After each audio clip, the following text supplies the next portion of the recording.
Mesdames, Messieurs,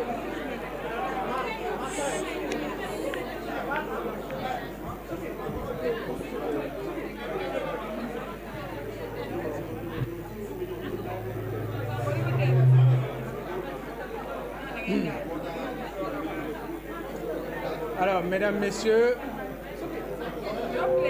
merci d'être venus si nombreux. S'il vous plaît, s'il vous plaît. Merci d'avoir effectué le déplacement.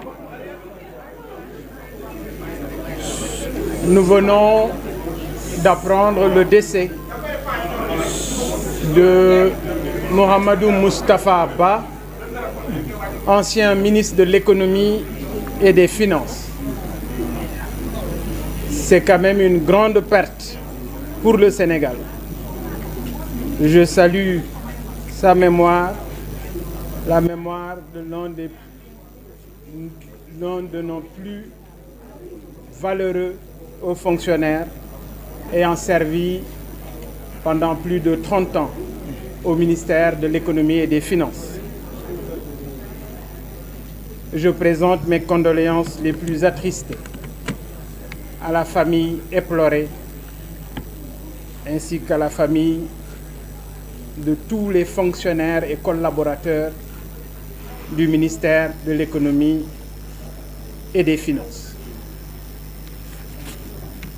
Mesdames, Messieurs, après 12 jours de privation de liberté, je réaffirme ici mon engagement à œuvrer pour le développement de mon pays, d'où ma conviction.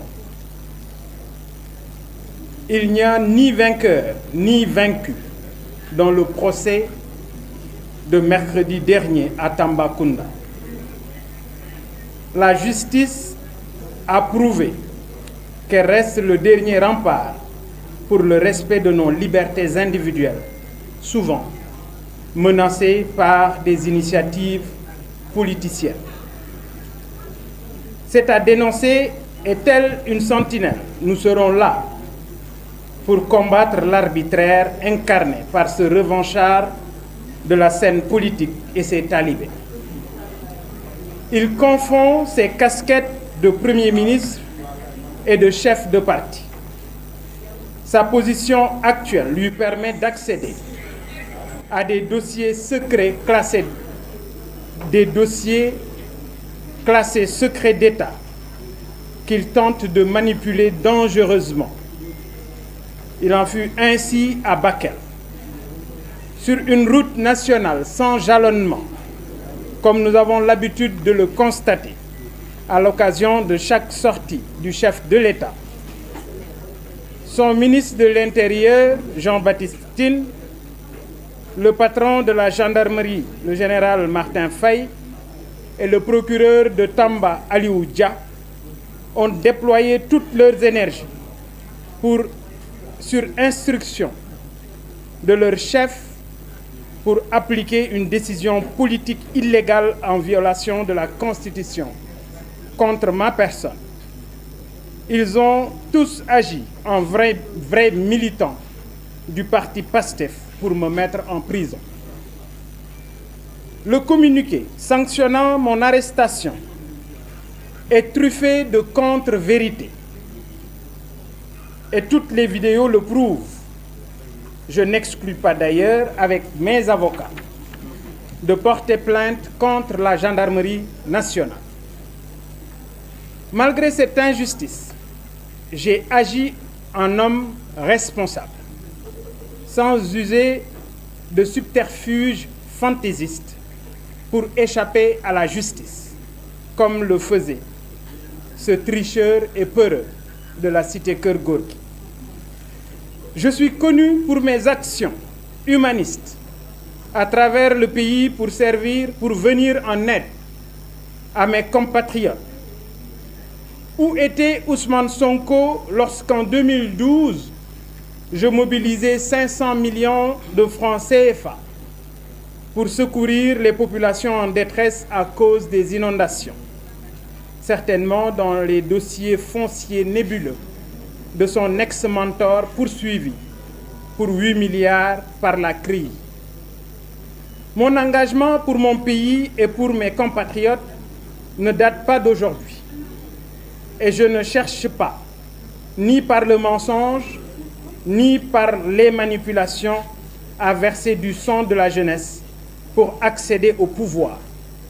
Je suis un homme de vérité, de justice, un humaniste engagé pour les bonnes causes. C'est ce qui m'a conduit à la prison de Tamba.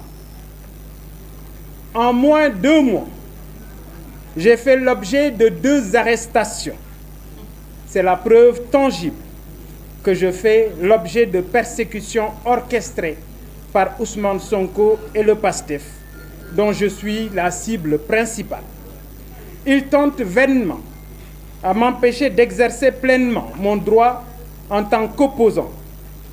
J'ai été victime d'arrestations illégales, de détentions arbitraires, d'interdiction de circuler librement dans mon propre pays. Les restrictions ou la restriction qui m'a été injustement imposée reposait sur la seule volonté de l'autorité politique et non sur la loi.